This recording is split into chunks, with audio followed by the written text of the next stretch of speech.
It happened in seconds, so fast that people watching the leaked footage said they didn't even have time to breathe. One moment, King Harris was acting bold online, laughing, posting, flexing like nothing in the world could shake him. And the very next moment, he was whispering, trembling, pacing through his own house with a fear in his voice that fans had never heard from him before. The lights were flickering. The alarms were glitching. Something shuffled in the background. Too close, yet too quiet. And King Harris, T.I.'s son, the one who always talks tough, was begging for help. "Bro, please call me back. Somebody's in here. I need help now." Those words alone sent the entire internet into a frenzy. Because King wasn't faking it, he wasn't trolling, he wasn't trying to go viral, he was terrified. And when the truth came out, the fear made perfect sense. This wasn't a random break-in, this wasn't a robbery, this wasn't kids playing around, and this was retaliation. A message from people allegedly tied to 50 Cent's affiliates, men who do not joke, do not bluff, and do not forget disrespect. And what they left behind inside King's home was so chilling, so targeted, so deliberate, that insiders say King hasn't slept in days. But the most shocking part? Security footage suggests they didn't just break in. They were let in by someone close to King. And when you hear who that person might be, you're never going to look at King Harris's circle the same way again. Clicking bit. The object they left on his living room table wasn't just a warning, it was a promise. A promise that this isn't over. And round 2 is already coming. Long before King Harris's terrified whispers echoed through that dark hallway, before the alarms malfunctioned, before shadows moved through his home with eerie confidence, there was a chain of events building quietly behind the scenes. Events that nobody took seriously until it was already too late. For months, King had been constructing an image of himself that made him feel untouchable. To fans, he looked bold, chaotic, unpredictable. To critics, he looked reckless. To people in the industry, especially older, more dangerous figures, he looked like a kid who didn't understand the world he was speaking into.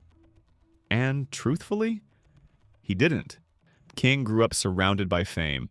Music studios, reality shows, security guards, luxury homes. Chaos was normal. Attention was normal. Cameras were normal. But being raised in that world also created a blind spot. King believed danger was entertainment. He believed beef lived on Instagram. He believed talking loud equaled power. But the people he was accidentally provoking, they didn't grow up in that world. They didn't operate under the same rules. They didn't find disrespect funny. And some of those people had ties to 50 Cent. Not 50 directly, no. The internet loves adding names for drama, but affiliates. Men who grew up around him, ran with him, respected him, and would gladly handle business to protect their reputation. To them, King wasn't a celebrity kid. He was a loudmouth teenager testing boundaries he didn't understand. The tension started small. A comment here, a subliminal there, a viral clip of King calling older rappers washed and outdated. Most people shrugged it off. Typical social media antics. But street-connected men don't shrug. They don't ignore. They don't forget. Especially when they feel disrespected publicly. Insiders say the first warning came months ago. Quiet and easy to miss. A car King didn't recognize parked outside his place for hours, behind anonymous DMs telling him to slow down. A stranger walking past him at a gas station and saying, "Careful who you talk about, lil bro." King brushed it off. He thought he was being tough. He thought fear was weakness. He had no idea he had just stepped into a world where his father's fame couldn't shield him. But King's biggest mistake wasn't his mouth. It was his circle. Because while King tried to show the world he was grown and independent, the people around him were not ready for the dangers he was inviting. Some were there for clout, some for money. Some because being around a celebrity kid made them feel important. But none of them were trained. None were loyal. None were prepared to protect him. And one of them was desperate. Owed money, had the wrong connections, and needed a way out. That's the part King never saw coming. Meanwhile, King continued poking the bear, laughing online, clowning grown men, going back and forth with people twice his age. Every time a clip went viral, he grew bolder. Every time fans hyped him up, he leaned deeper into the persona. Until one night, during a live stream, he let a sentence slip. A small sentence, barely noticeable, but one that apparently crossed a line. "I don't fear nobody. Y'all not touching me." That clip circulated through the wrong phones, the wrong group chats, the wrong circles. And that clip was replayed and replayed until someone decided, let's see if he still feel that way. Still, nothing immediate happened. No threats, no confrontations, no fights. That's what made the eventual break-in so chilling. It came quietly. Smart. Calculated. The kind of move you only make if you've been studying someone's routine for weeks. And someone had been studying King's routine. Documenting it, watching it, feeding it to the wrong people. Yeah, because the moment King's schedule changed, the second he canceled his plans that night, only a handful of people knew, and one of them leaked it. But let's rewind to the hours just before the break-in. King was at home, pacing, talking loud on Instagram earlier that day, bragging about new music, telling fans he was staying in for the night. He joked around, he laughed, he sounded relaxed, until the sun went down. Then things started shifting. His Wi-Fi glitched, like his motion sensor lights turned on by themselves. A back door that was usually locked felt slightly loose. At the time, these were easy to ignore, but in hindsight, these were tests. The intruders checking for weaknesses. Seeing if King was alert or distracted. Seeing if he was alone. Hours later, King walked into his hallway and froze. He heard it. A sound that didn't belong.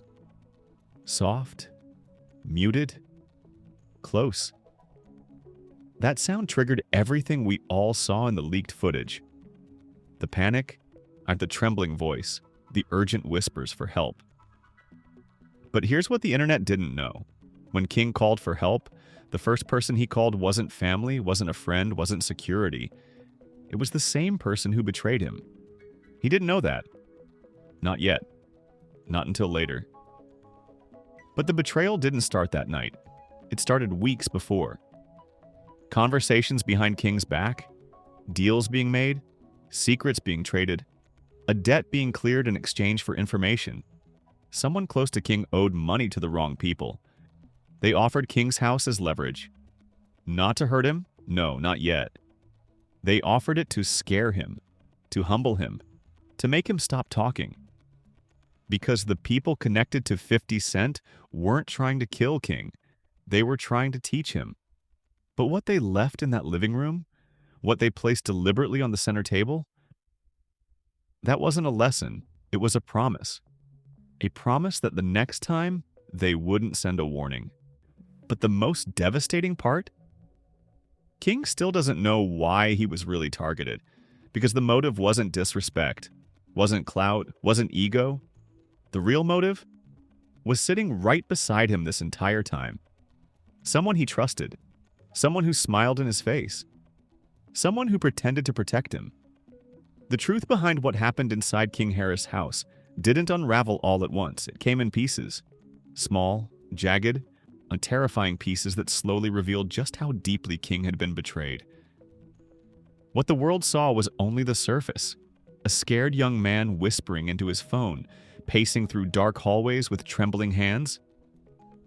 But what he experienced in those minutes, what he discovered afterward, what he learned about the people closest to him, was far darker than anything the internet imagined. Because the break-in itself wasn't the worst part. It was what led up to it. It was who enabled it, and it was why it happened. And once the pieces started fitting together, the picture that formed was almost unbelievable. The moment King heard the first noise, just a soft creak from the back of the house, his entire demeanor shifted. At first, he tried brushing it off. Maybe it was the AC, maybe the dog, maybe the house settling. But then came the second noise. Louder, closer, too deliberate to be an accident. That's when King froze mid-sentence during his call. Yo, wait, Somebody in here? His voice wasn't angry. It wasn't tough. It wasn't confrontational. It was confused, then scared, then terrified. He moved slowly toward the kitchen, holding his phone up like it was a weapon, like the tiny device could protect him. The light flickered above him, buzzing like it was straining against something unseen. And then another noise, a shadow shifting near the back hallway. "Bro, call me! Call me! I ain't playing." That single line became the moment the world realized this wasn't staged. King wasn't pretending. He wasn't trolling for views. The fear in his voice was primal, real in a way the internet rarely sees from someone who is normally so bold. The audio leaked online only minutes later, spreading through group chats and fan pages like wildfire. Viewers replayed it again and again, trying to understand what had pushed King into that level of panic. But the leaked footage only showed the symptoms, not the disease, because the truth was far bigger. According to security logs, the door the intruders used wasn't picked or broken. There was no forced entry, no tool marks, no prying, no damage. It was unlocked, and King never leaves that door unlocked. He's paranoid by nature. He double-checks locks. He boasts about having top-tier security. He has alarms, cameras, sensors, everything a celebrity family invests in. He brags about it constantly. So why was that door unlocked? King didn't have an answer, but someone did. When detectives reviewed the footage, they noticed something disturbing. Earlier that afternoon at 3:17 p.m., the door had been opened briefly. Not wide, not even long. Just cracked open enough to disengage the lock. And the person who opened it? Was someone King trusted enough to let inside? But security footage didn't show a face, only a figure. A figure wearing a hoodie. A figure moving quickly. It's a figure who seemed comfortable in the house. At first, King assumed it was Dre, his friend who had been at the house earlier. But when investigators showed him the height comparison, King shook his head. "That's not Dre taller, who the hell is that?" That one question sparked the first twist in the entire investigation. Because the person who opened the door wasn't he wasn't a friend, and he wasn't someone King even expected to be in the house that day. It was a cousin. A cousin King barely spoke to. A cousin the family had warned him about. A cousin with a long history of shady behavior and a serious money problem. But here's where the twist goes deeper. That cousin didn't come inside alone. Security footage from the driveway, taken hours before the break-in, showed something even more chilling. The cousin arrived in a car with tinted windows. He wasn't driving, and the driver, a man with a known association to one of 50 Cent's affiliates. The internet had speculated for days, but this was the proof. The break-in wasn't just retaliation. It wasn't just a warning. It wasn't even just a message. It was a deal, a barter, a trade, a transaction. The cousin owed money to the wrong people. Money he couldn't pay back. Money tied to individuals connected to a circle with a reputation for handling debts in creative ways. They offered him a way out. Give them access to King Harris. Not to hurt him, at least not physically. They wanted to scare him, to silence him, to remind him who he was dealing with. Because King had said one thing too many. And in their world, disrespect doesn't get deleted. It gets answered. But King didn't know any of this in the moment. All he knew was that someone was in his home, someone who wasn't supposed to be there, and someone who moved with the chilling confidence of a man who had no fear of consequences. Now, when he finally stepped into the living room and saw the object on the table, the bullet, the printed screenshot, something inside him broke. Not because of danger, not because of the threat, but because he realized this wasn't random. "Yo, how they get in? How they know I'm home?" he whispered. And the truth was something he wasn't emotionally ready to accept. Someone told them. Someone close. Someone he trusted. Someone who smiled in his face while betraying him silently. And when King finally confided in his father hours later, he expected anger, shock, fear. He didn't expect T.I. to respond in a voice so calm it sounded frightening. "I knew it was coming." King froze. "What do you mean you knew?" T.I. sighed. I've been telling you, the people you keep around ain't your friends. And that was the first true twist of this story. T.I. already suspected someone in King's circle was acting shady. He already felt someone was leaking information. He already knew someone had outside affiliations. But King, desperate to seem grown, ignored every warning. Yet the most shocking twist isn't that his cousin let the intruders in. It's who the cousin was working with. Because King wasn't just betrayed by one person. There was a second mole. Someone who handled the Wi-Fi. Someone who disabled the cameras. Someone inside King's daily life. Someone who didn't just unlock doors. They set the entire attack in motion. And in Section 4, that person finally gets exposed. And the reveal is so explosive it turns this story from a break-in into a full-fledged war. The hours after the break-in felt unreal to King Harris. Everything around him looked familiar. His house, his furniture, his things. But nothing felt the same. The air felt heavier. The silence felt dangerous. Every corner suddenly felt like it was hiding something. And even after the intruders had slipped back out into the night, leaving their chilling message behind, King couldn't shake the feeling that he was still being watched. But the real nightmare didn't begin until investigators started putting the pieces together. Because what happened inside King's home wasn't just precise, it was orchestrated. Every movement, every detail, every step. Like someone had given them the blueprint to his life. Could the detective assigned to the case ask King a simple question? Who knows your schedule better than anyone? King answered automatically, my team, my friends, my family. But then the detective leaned forward, voice dropping low. No. Who knows your habits, your entrances, your Wi-Fi access, your camera placement? King's stomach dropped. Because only one person had all that information. Not Dre, not the cousin who unlocked the door, not even King himself. And it was someone King had trusted with everything. His passwords, his devices, his home systems, his day-to-day routines. A crew member nicknamed Switch. Switch wasn't a blood relative. He wasn't a friend from childhood. He wasn't someone King selected. He was someone who attached himself to King's life over time. Quietly, subtly, helpfully. He ran errands. He fixed things around the house. He handled Wi-Fi resets. He knew the cameras better than the security team. He even knew where King kept the spare key. To King, he looked like support. To outsiders, he looked like family. To the intruders, he looked like the perfect inside connection. But King didn't suspect him at first. He didn't want to. He couldn't imagine Switch betraying him, not after everything they'd been through. Switch had been there during fights, during drama, during viral moments, during hard times.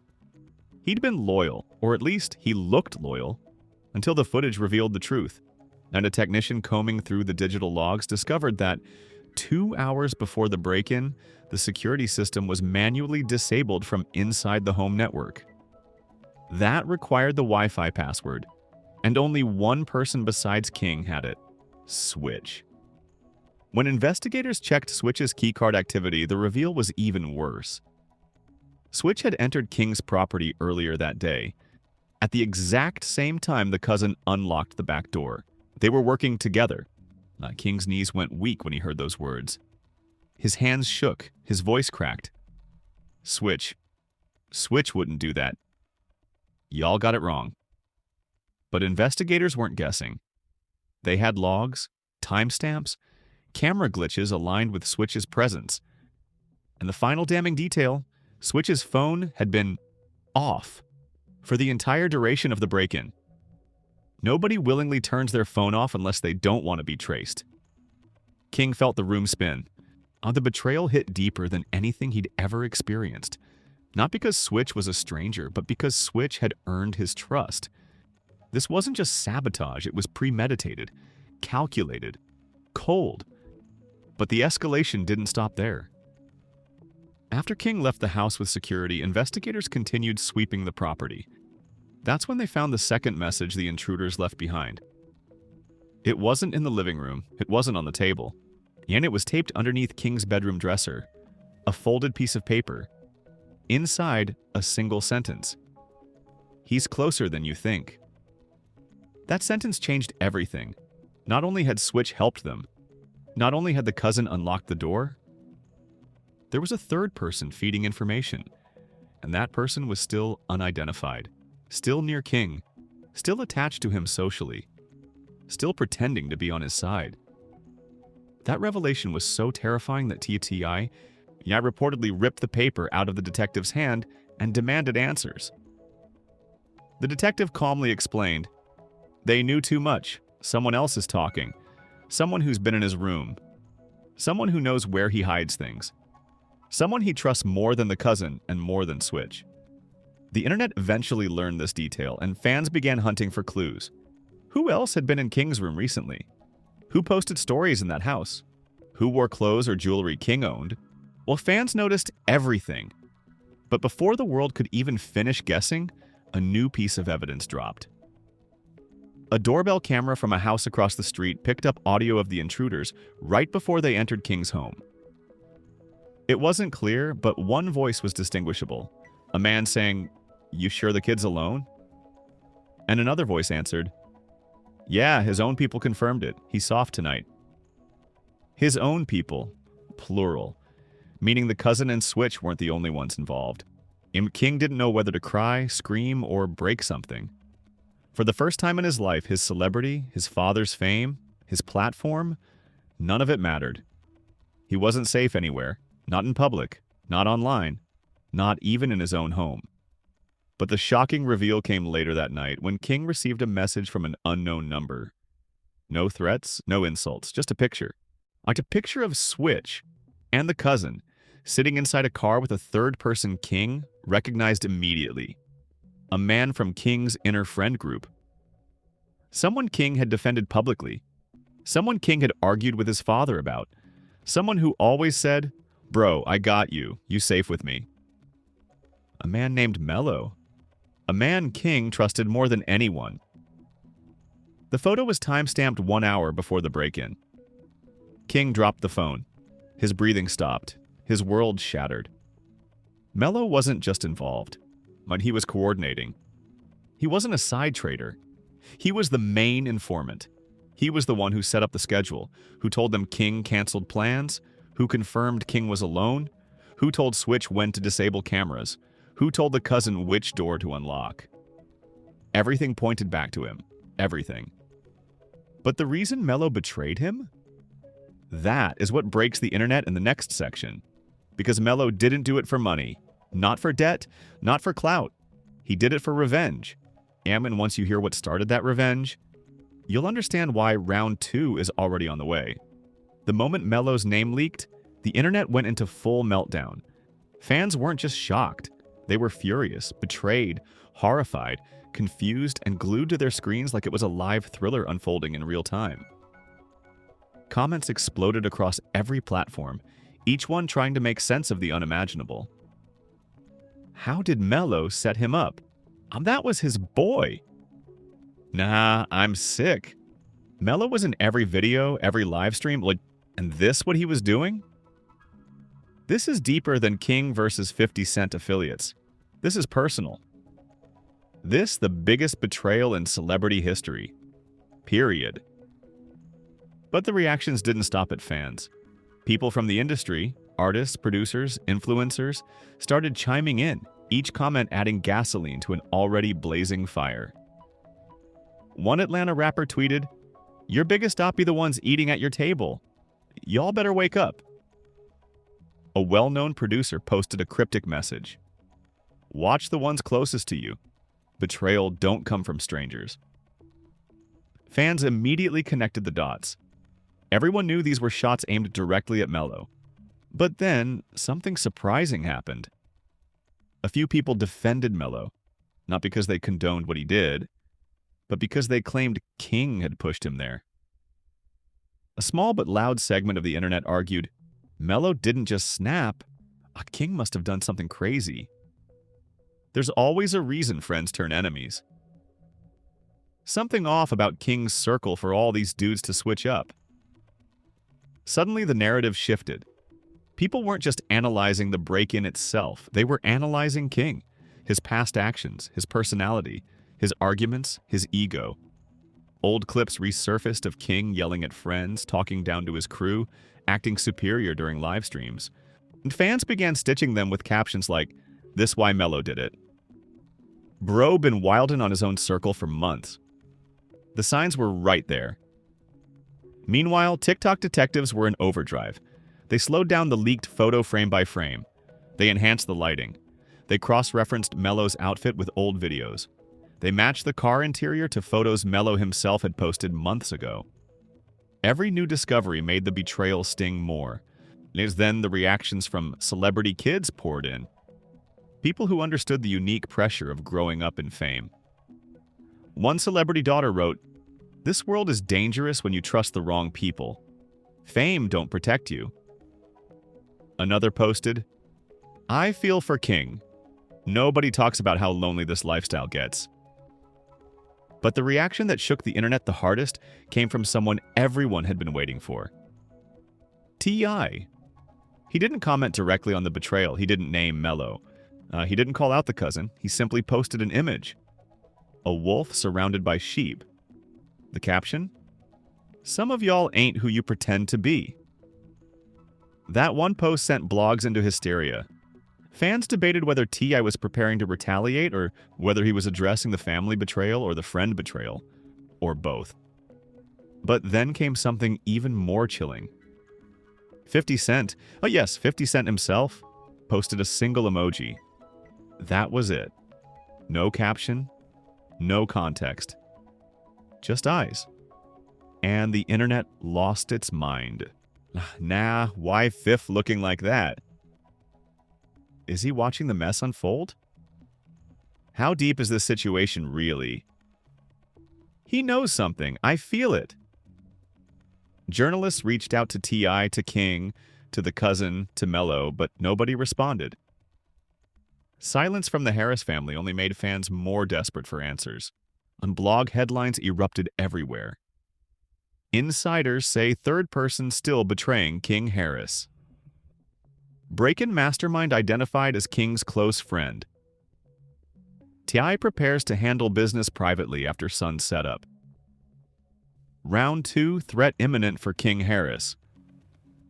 But the biggest shift in public opinion came when Melo's friends started anonymously posting their side of the story. One wrote, "Y'all don't know the half. King did Melo dirty for months." Another, "He wasn't paid. He wasn't blackmailed. He had a reason." A third, "Ask King what he said about Melo's family. That's all I'm gonna say." Those vague messages ignited a wildfire of speculation. Did King disrespect Melo publicly? Did he embarrass him online? Did he betray him first? Did he owe Melo money? Was this revenge for something nobody knew about yet? Fans began posting theories. Maybe Melo was tired of King's attitude. What if King crossed a line behind the scenes? Melo had to be pushed hard to do something this extreme. This isn't about money. This is emotional betrayal. Meanwhile, others refused to give Melo any grace. He violated the worst possible way. You never set someone up with street dudes. That's unforgivable. He is done. Canceled. Finished. Industry insiders also hinted that Melo's betrayal had created a ripple effect. Suddenly, every young artist, every celebrity kid, every influencer started evaluating their inner circles with paranoia. One manager tweeted, "After what happened to King, we checking everybody. No exceptions." Major YouTube creators made hour-long breakdowns. Podcasters argued over who was truly at fault. Forums built entire timelines of Melo and King's friendship. Reddit created full investigative threads with evidence maps. Everyone was watching, everyone was invested, everyone was waiting. Because despite all the theories, all the leaked info, all the speculation, nobody knew the real reason Melo betrayed King. Until a burner account, later confirmed to be connected to someone inside the crew, dropped the real bomb. Melo didn't want to hurt King. He wanted King to feel what Melo felt. See, King crossed a line he could never take back. That message alone broke the internet. Because it wasn't money, it wasn't pressure, it wasn't fear, it wasn't loyalty to 50's affiliates. It was revenge. Personal, emotional, direct. The truth about Melo didn't come from police or detectives or even the Harris family. It came from a single voicemail, one Melo left behind before disappearing completely. A voicemail that someone from King's circle leaked, and the moment it hit the internet, everything finally made sense. In the voicemail, Melo's voice was shaking, not with fear but with heartbreak and rage. "You ain't loyal, bro. You embarrassed me in front of everybody. You crossed a line you ain't supposed to cross, so I crossed one too." That one line sent chills across social media. What did King do? What could push a friend, a best friend, to betray him so violently? Over the next few hours, more leaks surfaced. Screenshots, voice notes, arguments recorded months earlier. And when the full story finally emerged, it was darker, more emotional, and more twisted than anyone expected. The betrayal didn't start with Melo. It started with King. Months before the break-in, Melo had introduced King to someone Melo cared about deeply. A girl he trusted. Someone he planned a future with. Someone he was serious about. King knew this, and still, King crossed that boundary. It wasn't just a flirt, it wasn't just a DM, it wasn't just a misunderstanding. King allegedly started talking to her behind Melo's back, sending late-night messages, inviting her places, making promises, playing games. When Melo found out, he confronted King privately, calmly at first. But instead of apologizing, King laughed. He laughed. He called Melo soft, said he was too emotional, said, "If she responded, that's not my fault." And that moment shattered everything. All the years of friendship, all the loyalty, all the trust Melo had in him, gone. But the real breaking point came during a live stream. One King didn't think Melo watched. King joked to his followers, "Man, Melo need to grow up. He crying over a girl that don't even want him for real." Melo heard it. The girl heard it. Everyone heard it. Melo's pride wasn't just hurt. It was destroyed. He felt belittled, humiliated, publicly exposed by someone he considered family. And in Melo's world, humiliation like that doesn't fade. It festers, it burns, and it evolves into something darker. So when people with connections to 50 Cent's affiliates approached Melo weeks later, asking for information, asking about King's schedule, asking about access, Melo didn't say no. He didn't hesitate. He didn't second guess. He said, "I'll help." Not for money, not for clout, not out of fear. He wanted King to feel small, the way King made him feel. He wanted King to feel betrayed, the way King betrayed him. He wanted King to feel helpless, the way King made him feel in front of thousands of viewers.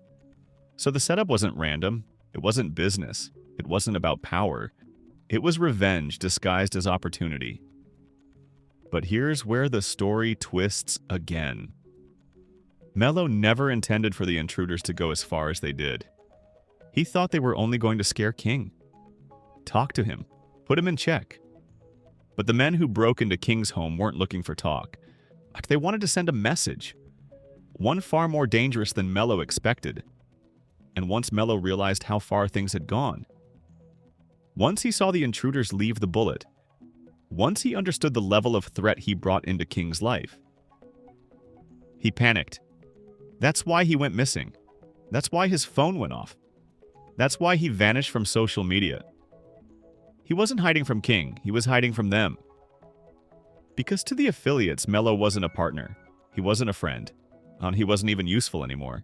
He was a liability. But just when fans thought the twists were over, another leak surfaced. This time, a full video clip from a surveillance camera near King's temporary safe location. The footage was grainy, dark, and hard to make out, until the figure stepped closer. It was Melo. Tired, disheveled, breathing hard, looking over his shoulder. He pressed his face close to the camera and whispered, "King, listen to me. They come in again. Hi, this time it ain't a warning. You need to run, bro. Run. Don't trust nobody. Not even... The clip cut out. The internet froze. What was he about to say? Who was he warning King about? What does not even mean? Not even who? Another friend? Someone in the family? Security? And then, right as fans were analyzing every frame, a second clip leaked. This one only 3 seconds long. A shadowy figure grabbing Melo from behind. Melo screaming, "Wait!" And then the screen went black. The caption under the clip sent chills worldwide. Round 2 begins now. King Harris isn't just dealing with betrayal anymore. He's being hunted. And the next chapter of this story is already in motion. And now you understand why the entire internet is trembling over this situation. This isn't just a break-in. This isn't just a betrayal. This isn't just celebrity drama. This is a young man realizing in real time that the enemies he feared weren't the ones outside his door. They were the ones sitting beside him, laughing with him, eating with him, sleeping under his roof. This is the kind of danger that doesn't fade when the cameras stop rolling. This is the kind of threat that doesn't disappear when the police arrive. This is the kind of war that keeps growing because the people behind it aren't finished. Melo's final warning wasn't a closure. It was a beginning, a countdown, and a message that round 2 isn't a rumor. It's a plan already in motion. So now I want you to weigh in, because this story is far from over and your theories have been insanely accurate so far. Who do you think Melo was about to warn King about before he was grabbed? Do you think another person inside King's circle is betraying him right now? Do you think the cousin, Switch, or someone new is planning the next move? And most importantly, do you believe King is actually safe? Or do you think the danger is getting closer? Drop your thoughts, theories, and predictions in the comments right now. The fan investigations, the breakdowns, the timelines, y'all have been piecing together clues the blogs don't even see yet. So, don't hold back. Jonathan, listen. If this story had your heart racing, if any twist made you pause and say, "No way," if you felt that chill when the camera caught Melo whispering in the dark, then hit that like button immediately. It helps push this story to more people who need to see the truth unfolding. And make sure you subscribe with notifications on. Because the next leak, the next betrayal, the next terrifying update could drop any minute. And when it does, you already know. I'll be right here, breaking it down, piece by piece, until the real mastermind finally steps out of the shadows.